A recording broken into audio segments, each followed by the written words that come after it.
One Boy and His Dog, Chapter 10, and then there were 5. Hal's arms were getting tired. He had not expected to have to carry his dog to King's Cross Station. He had bought a map and learned the route from Easy Pets, and it shouldn't have taken more than an hour to walk, but that was when he thought that Fleck would be trotting at his heels. To begin with, the little dog was just a dead weight, but now he was beginning to stir in Hal's arms. His back leg twitched once, then again, and Hal turned into a small park with a fountain and sat down on the rim. It was dusk, and the people were all leaving. Soon the streetlights would be lit. The panic Hal had felt when he found Fleck stretched out in his cage had died down. Pippa had told him that he would recover, and Pippa knew about dogs. Now he laid Fleck down across his lap and began slowly, steadily to stroke his back. "Please wake up," he begged his dog. "Please." And it worked. The injection was wearing off, and now Fleck turned and opened his eyes. And then he looked at Hal. Looked and looked with his dark right eye and his gold-flecked left eye, trying to believe what he was seeing. He gave a ghost of a whimper and then another. He was still too weak to do more than faintly move his tail, but as he took in that he was really there, where he needed to be, he began carefully to lick Hal's wrist. He licked it steadily and thoroughly, making sure that everything was as clean as it ought to be. Then he began on the other one. No piece of skin was left unwashed. Every inch was cared for. Only when he had made certain that everything was as it should be, did his tail start to wag, slowly at first, then fast and faster, and from his throat came a burst of ecstatic barks. And Hal held him close and told him that he would never leave him again. Never. "I swear it, Fleck," said Hal to his dog. "No one will come between us ever again. Do you hear me?" Fleck heard him. He became very quiet and sighed and buried his head in Hal's chest and slept once more. At first, the 4 dogs Pippa had let out simply ran. They bounded down the long straight street that led away from Easy Pets, feeling the strength in their legs and the breeze blowing through their coats. Lychee had to take 4 steps to one of theirs, but even with his bandy legs he kept up. They were free. No one tugged at their leashes, shouted at them, pulled them away from whatever it was that they wanted to see or smell or touch. They had dreamed of running like this so often as they slept, their limbs twitching, and woken to face another day of sitting in their cages. When they had run the length of the shopping street, they came to a row of houses with yards. One of the garden gates was open. The patch of lawn was messy and rough. There were no flowers in the flower beds. It was exactly right for what they needed to do. Francine went first, rolling and rubbing and rolling again. Then Honey followed, and Otto, and Lychee. They rolled and turned and crawled on their stomachs, rubbing themselves as hard as they could against the scratchy grass. They pushed their faces into the earth. From time to time they stopped, their tongues lolling from the effort, and grinned at one another. And it worked. Gradually, the loathsome scents that had been sprayed on the dogs at Easy Pets disappeared, blotted out by earth and grass and moldy leaves and comforting compost.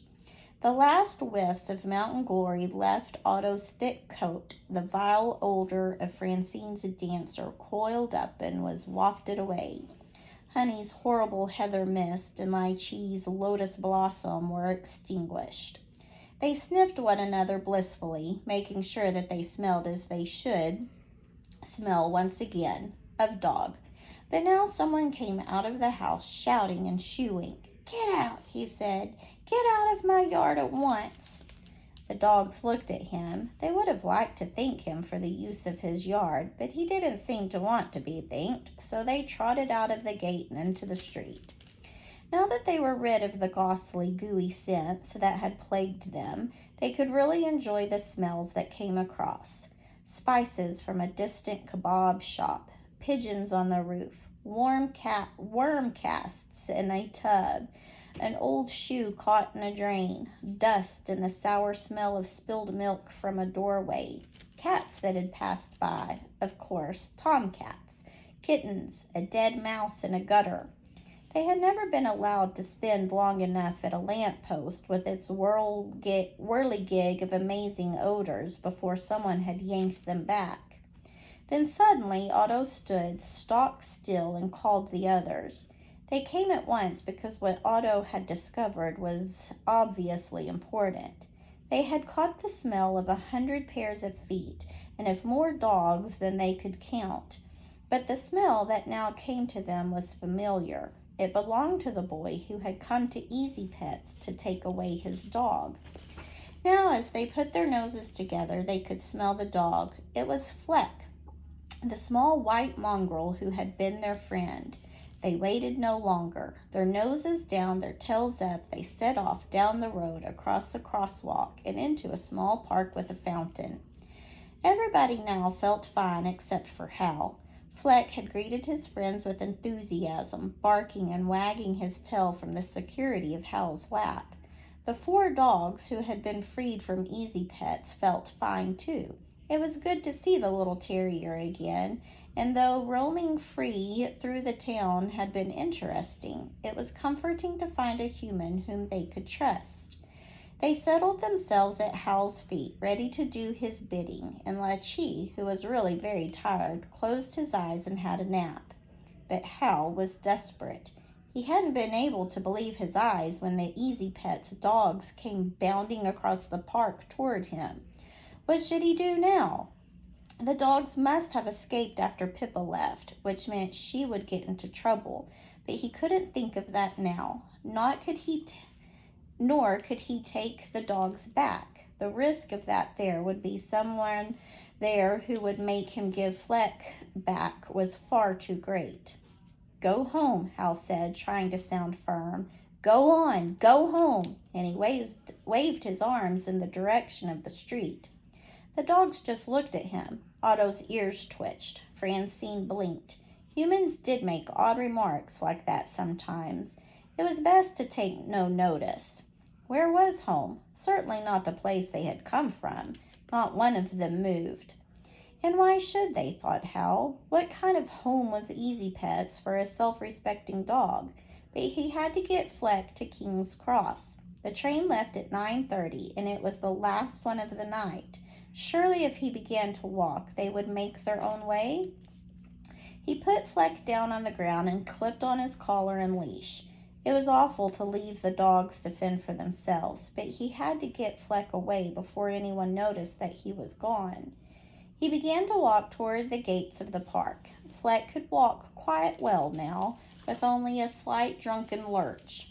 The effects of the injection were almost gone, and a few paces behind, quietly and without fuss, came Otto and Francine, Honey and Lychee. A drunk carrying a bottle came toward them, and Otto's hackles rose. He growled in his throat, and the drunk retreated. Not only was Otto accompanying them, but he had set himself up as a bodyguard. Following his map, Hal walked to the streets of London with his Tottenham Terrier, and a few paces behind, correct and obedient, came the 4 dogs who had broken free. Ever so often Hal stopped and said, "Go home, go on, go," and they looked at him politely, waiting till he should set off again. They were no trouble stopping at crosswalks, talking to any other dogs they met only briefly before catching up again with Hal. Fleck's tail was high with pride, for not only was he reunited with his master, but he was enjoying the company of his friends. They reached King's Cross at last. Fleck was overwhelmed by the throng of people, and Hal picked him up as he made his way to the ticket office. "Go home, please," he said for the last time to the 4 dogs who were following him, but they only pressed closer on his heels because there were smells and sounds that were most unappealing to self-respecting dogs. Someone was being sick. A group of people in funny hats were shouting and hiccuping and singing stupid songs.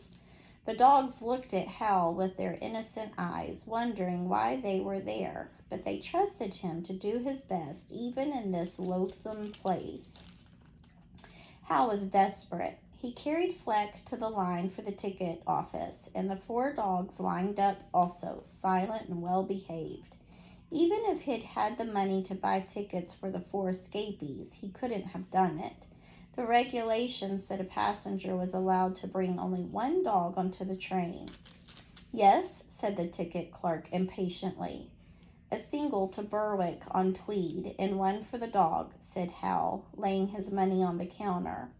He took his ticket and the 1 for Fleck. The train was on platform 7. There weren't many trains now. He made his way along the almost empty platform, and the dogs, full of trust, came after him. Hal knew there was only one thing to do. Getting Fleck away safely was a matter of life and death. He would get on the train and shut the door quickly, and then he was sure the other dogs would go away. In the morning, when he reached Berwick, he would ring Pippa and tell her what had happened, and she could organize a search for the dogs. Nothing terrible could happen to them in one night. He put Fleck down on the floor of the carriage. Then he climbed in after him and turned to shut the door. The 4 dogs were still on the platform, looking up at him trustingly, but he hardened his heart. "Come on, Fleck," he said, and he made his way to his seat. "The 9:30 p.m. service for Berwick and Edinburgh is now ready to depart from platform 7, said a voice over the loudspeaker. Doors slammed shut. The guard gave his signal. The train began to move. The phone went at 6 o'clock in the morning, and Pippa ran into the hall and lifted the receiver. It would probably be from Allison, the friend she was meeting, so they could go to school together. Everybody was assembling there to wait for the bus that could take them to the camp in the New Forest. But it was not Allison. "Is that Pippa?" said a faint voice. "Yes, who's that?" "It's Hal." "Goodness, have you got to your grandparents already?" "No, I haven't." Hal's voice sounded strained and worried. "I'm still here. I'm in London because an awful thing's happened. All the dogs that were in the room with Fleck have escaped, and they caught up with me and won't go away. I'd got on the train. I was all ready to go, but they just sat on the platform and looked and waited. They were sure I was going to take them too. I tried to ignore them, but I couldn't, so I got off the train again and spent the night in a freezing shed at the back of a building site. It was horrible. There was a Rottweiler guarding it, but Otto just talked to him and he let us in. Only you've got to come and take the dogs back, Pippa. You've got to." Pippa's mind was racing. "Where are you? Tell me exactly." "I'm in Mortland Square. There's a patch of grass and a war memorial. I can wait here for a while, but people are beginning to stare. It's off the North Road."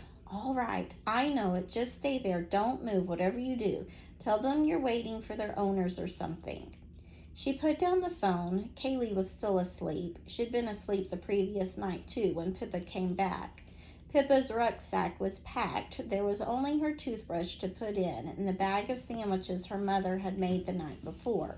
She crept to the kitchen and took it from the fridge and added some cold sausages and half a loaf of bread. Then she hurried to the sitting room and turned on the computer and printer and wrote a note to her teacher to say that she had the flu and would be unable to come to camp, and signed it with her mother's name. Her mother's handwriting was easy to copy. "Did I hear the phone?" said Mrs. O'Brien sleepily as Pippa crept in to say goodbye. "Yes, it was Allison to say we're to meet half an hour earlier. I'll have to be off." She shrugged. She hugged her mother and let herself out of the house. When she reached Allison's house, she dropped the letter in and hurried on to the bus stop. She was sorry to miss the camp, but Hal was obviously going to make a thorough mess of things if she didn't get there to put him right. Hal looked cold and peaked, and there was a smutty stain on his cheek, but the dogs seemed to be in fine fettle. They greeted her rapturously, tails rotating like windmills. Francine gave her a paw. Honey rubbed her nose against Pippa's leg. Pippa opened her rucksack. "We'd all better eat something," she said. "Cold sausages aren't good for dogs, but they'll have to do." The sausages did very well, wolfed down by all 5 of the dogs, and Pippa and Hal shared the sandwiches. Hal was beginning to feel a bit better. The night on the filthy floor of the hut had taken it out of him. "We'll get a hot drink in a minute," said Pippa, and then, "I think I better tell you what happened to the dogs. They didn't escape. I let them out on purpose." Hal stared at her. She went on. "Suddenly, I couldn't bear to see them in their cages like that when Fleck was going to be free. It was a sort of brainstorm, I suppose. Really stupid. Anything could have happened to them. But it didn't. They found you, so that's all right." "But it isn't all right," said Hal frantically. "I must get away. I think I may be able to change my ticket. I'm not sure, but I can't take the others. You simply have to take them back." "Well, I'm not going to," said Pippa firmly, zipping up the rucksack. "So you can forget that absolutely." Fleck was in his usual position on Hal's lap, and Hal gathered him and held him very close. My parents will find I'm gone in a few hours, and then it will all begin. And I tell you, if they try to take Fleck away again, I'll kill them, and no one wants to kill their parents." "Never mind your parents," said Pippa. "What about your grandparents? These people you're escaping to, what are they like? Describe them." "They're very kind and quiet, but not soft at all. They're like, it sounds silly, but like trees or earth, things that are just there and you don't think about them. But it would be awful if they were gone." "And you're sure that they'd take you in, you and Fleck?" "Yes, they've always thought I should have a dog, and they live by the sea in Northumberland where there's lots of space. They wouldn't just send us back, I'm sure."